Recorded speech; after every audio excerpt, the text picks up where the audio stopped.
तो आइए विद्यापति रचित इनके पद का वाचन करते हैं और एक एक शब्द का अर्थ आपके दिमाग में जाएगा, ये समझ लीजिए। क्या कहते हैं विद्यापति, और वो राधिका किस प्रकार से अपनी बात को उस कृष्ण से कह रही है कि सुनो रसिया, सुन रसिया, अब न बजाऊं विपिन बसिया, अब न बजाऊं विपिन बसिया। अरे सुनो रसिया, हे रसिक कृष्ण, अरे कृष्णा, हे श्री कृष्ण जी सुनो, अब ना बजाऊं, अब ना बजाओ विपिन बसिया, यानी अपनी बांसुरी को इस जंगल पर अब जो है आप ना बजाओ। ये कौन कह रही? भाई राधा, कि भाई अगर जब आप बांसुरी बजा देते हो तो मैं क्या, मुझे आपकी याद सताने लगती है। तो कहती सुन रसिया, ए रसिक कृष्ण सुनो, अब इस बांसुरी को तुम मत बजाओ। और आगे कहती है कि बार बार चरणा बिंद गही, सदा रहब बन दसिया। मैं बारंबार, यानी कि मैं आपकी बारंबार, यानी तुम्हारे चरण कमलों को पकड़कर, तुम्हारी गह यानी तुम्हारे चरण कमलों को, चरणाबिंद यानी तुम्हारे चरणों को पकड़ करके बारंबार, यानी प्रत्येक बार, या कह ले के तुम्हारे चरणों को पकड़ करके, मैं बार बार तुम्हारे चरणों को पकड़ करके, गह करके, मैं तुम्हारी सदा रहब बन दसिया, तुम्हारी मैं सदैव तुम्हारी दासी बनकर रहूंगी। हे कृष्ण, मैं तुम्हारी दासी बनकर रहूंगी, तुम कृपा अपनी बांसुरी को इस विपिन बसिया, यानी यहाँ पर तुम मत बजाओ। अकी छलको की हो अब से के जाने, वृथा होयत कुल हसिया। की छलहूं की हो अब के जाने, वृथा होयत कुल हसिया। आगे क्या कहती राधा कि मैं जो है कि छलहूं की होयब से के जाने, यानी कि राधा जी कहती हैं कि क्या मैं थी और क्या होंगी यह मैं नहीं जानती हूँ, यह मुझको नहीं पता है कि लोग ये मुझे नहीं पता कि मैं क्या थी और क्या हो जाऊंगी। लेकिन वृथा होत कुल हसिया, लेकिन क्या है कि इस तरह से अगर तुम बांसुरी बजाओगे और मैं तुम्हारे बांसुरी पर मुग्ध हो जाऊंगी, यानी तुमसे मिलने के लिए मैं आऊंगी, तुम्हें पुकारने लगूंगी, तो क्या हो जाएगा, व्यर्थ ही लोग मुझ पर हंसना चालू कर देंगे।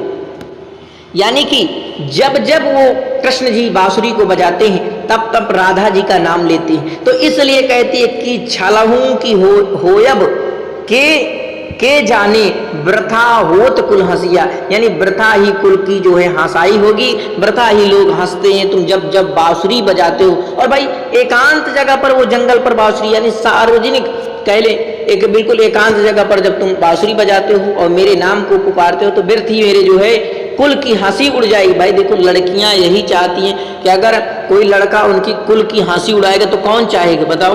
तो वही एक राधा इसीलिए कह रहे हैं कि हे कृष्ण, आप बांसुरी को मत बजाओ, व्यर्थ ही मेरे कुल की हंसी लोग उड़ा रहे हैं। ठीक है, हंसी का पात्र बनती हूँ। आगे कहती अनुभव ऐसन मदन भुजंगम, हृदय मोर गिल डसिया। अनुभव ऐसन मदन भुजंगम, हृदय मोर गिल डसिया। आगे कहती है क्योंकि तुम्हारे बांसुरी की आवाज सुनकर मुझे ऐसा अनुभव होता है। कैसा अनुभव होता है? यानी जब मैं तुम्हारी बांसुरी की अनुभव ऐसन मदन भुजंगा, जब भुजंगम यानी मुझे, जब मैं तुम्हारी बांसुरी की आवाज को, तुम्हारी मुरली की धुन को सुनती हूँ, तो कामदेव रूपी भुजंग सर्प मेरे हृदय को क्या करता है, डस लेता है। हृदय यानी मेरे हृदय को, मोर यानी मेरे हृदय को, गिल डसिया यानी जो है ये कामदेव रूपी जो भुजंग सर्प है, ये भुजंगम यानी भुजंग सर्प मेरे हृदय को डस लेता है। भाव क्या है कि भाई जब तुम कृष्ण बांसुरी बजाते हो तो मैं बांसुरी में तुम्हारे खो जाती हूँ, मैं तुम्हारे बांसुरी में खो जाती हूँ, मुझे ऐसा अनुभव होता है। तो उसी समय क्या होता है, ये कामदेव, देखिए कामदेव कौन है? जब आप किसी से प्रेम करते हैं, ठीक है, प्यार करते हैं, तो क्या होता है कि जब प्यार करते हैं तो जब अगर वो कहीं आपको नजर आ जाएगा तो आपका प्यार जागृत हो जाएगा। इसलिए वो कहती है कि कामदेव यानी भुजंग सर्प मेरे हृदय को, आपके हृदय को ही तो डसेगा, मोर गिल डसिया, तो मेरे हृदय को डस लेता है। इस प्रकार से वो राधा अपनी बात को उस श्री कृष्ण से कह रही है। ध्यान से रखना, आगे क्या कह रही, अरे नंद नंदन तू शरण न त्यागब, नंद नंदन तू शरण न त्यागब, बरु जग होए दुरसिया, अरे बरु जग होए दुरसी। देखिए यहाँ पर थोड़ा आप समझ लीजिए, कहीं कहीं पर अलग भी दिया, लेकिन यहाँ पर आप टाइपिंग में मान लीजिए कुछ थोड़ा गलत है। बलु जग, यहाँ पर बलु कर लीजिए, ठीक है, यहाँ बलु हो जाएगा, ठीक है, मुझे लग रहा है कि बलु जग ये सही है। बलु जग होए दुर्जसिया, ये ठीक है, दुर्जसिया कर लीजिए इसे, ठीक है, दुर्जसिया। तो इस प्रकार से वो कह रही कि नंद नंदन तू शरण त्यागब, यानी कि अब वो आगे कहती है कि माने कि मैं आपके बांसुरी के तो भाई वशीभूत हूं, इसलिए कामदेव मेरे हृदय को डस रहा। हे नंद, हे नंद नंदन, यानी हे नंद के पुत्र कृष्ण, नंद को आनंदित करने वाले, यानी अपने पिता को आनंदित करने, अर्थात मैं कभी भी तुम्हारी शरण का परित्याग नहीं करूंगी। शरण न त्यागब, यानी तू माने तुम्हारे, ठीक है। तो हे नंद, नंद नाम था श्री कृष्ण के पिता का, तो नंद के नंदन, नंद के गोपाल, हे नंद के गोपाल, तू माने तुम्हारे शरण को, ना माने नहीं त्यागब, मैं तुम्हारे शरण को कभी परित्याग नहीं करूंगी, तुम्हारी शरण में ही रहूंगी, ठीक है। इस प्रकार से वो कहती है कि मैं तुम्हारे शरण को त्याग नहीं करूंगी, तुम्हारे शरण पर ही रहूंगी। आगे क्या कहते हैं देखिए, कि बरु जग हो ये दुर्जसिया, तो ये कहीं कहीं अलग भी मिलेगा, लेकिन यहाँ पर मुझे लग रहा कि आप अपनी किताब पर देख लेना, मेरे समझ में ऐसा होगा, दुर्जतिया, दुर्जसिया, ऐसा था, दुर्जसिया, ये अपनी किताब पर आप देख लेना तो आपको सही मिल जाएगी, ठीक है। तो आगे वो कहती है कि मैं कभी भी तुम्हारी शरण का परित्याग नहीं करूंगी, यानी तुम्हारे शरण में ही रहूंगी, चाहे संसार मेरा कितना ही अपयश जो है क्यों ना हो, यानी मेरा क्यों ही जो है लोग संसार में, जग में, जग यानी संसार में होए दुर्जसिया, यानी अपयश क्यों ना मेरा हो, क्यों ना मेरा लोग मजाक उड़ाएं, लेकिन मैं आपकी शरण को नहीं छोड़ूंगी। आगे देखिए, अब 2 लाइन बची हैं तो ध्यान से समझ लेना, ठीक है, कोई दिक्कत नहीं लेना, बिल्कुल आसानी पूरा। कि विद्यापति का है सुनो बनिता मनी, विद्यापति का है सुन बनिता मनी, तोरो मुख शीतल रसिया, विद्यापति का है, इसीलिए विद्यापति को श्रृंगारी कहा गया। अरे विद्यापति का है सुन बनिता मनी, तोर मुख शीतल रसिया।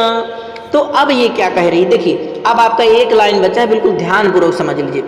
विद्यापति कहे, यानी कि विद्यापति कह रहे हैं कि हे श्रेष्ठ युवती राधा, अरे राधा कह सुन बनिता मणि, बनिता मतलब बनिता मणि, ये बनिता मणि यानी राधा को कह रहे हैं कि विद्यापति कहते हैं कि सुन बनिता मणि, अरे श्रेष्ठ युवती राधा सुनो, तुम्हारे मुख के सौंदर्य के चंद्रमा को जीत लिया है, तोर मुख जीतल रसिया, यानी तुम्हारे सौंदर्य यानी राधा को जो सौंदर्य था, सौंदर्य के चंद्रमा को जीत लिया है। हे ग्वालिन या वनिता मणि कह लीजिए, हे ग्वालिन, ग्वालिन यानी कि कृष्ण की वही जो प्रेमिका है ग्वालिन, क्योंकि यादवों को ग्वाल भी कहा जाता है, तो इसलिए कृष्ण यादव थे।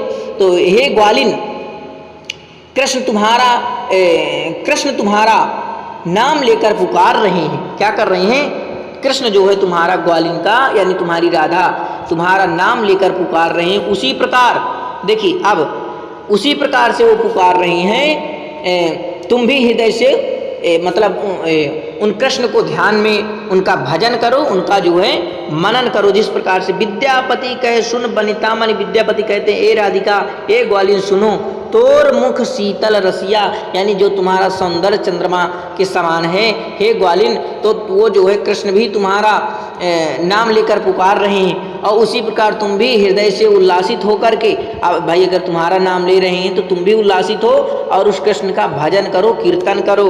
अरे धन्य धन्य मोरो भागेर ग्वारिन, भरी भजु हृदय हुलसिया। देखिए धन्य धन्य भाग ओ ग्वालिनिया, यानी ए ग्वालिन हे राधिका तुम्हारा भाग धन्य धन्य है, क्योंकि वो तो कृष्ण तुम्हारा नाम ले रहा। भारी भाजु हृदय हुलसिया, ठीक है, भारी यानी भारी भाजु हृदय, हृदय में धारण कर लो, उसका भजन करो, हुलसिया का यानी कृष्ण का तुम भजन करो। इस प्रकार से विद्यापति कह रहे। आप ध्यान से ये देखना कि इसमें आपको विशेष चीज़ें लिखेंगे कि कृष्ण के प्रति राधा के अनंत प्रेम की गंभीरता इस पद में व्यक्त हुई है।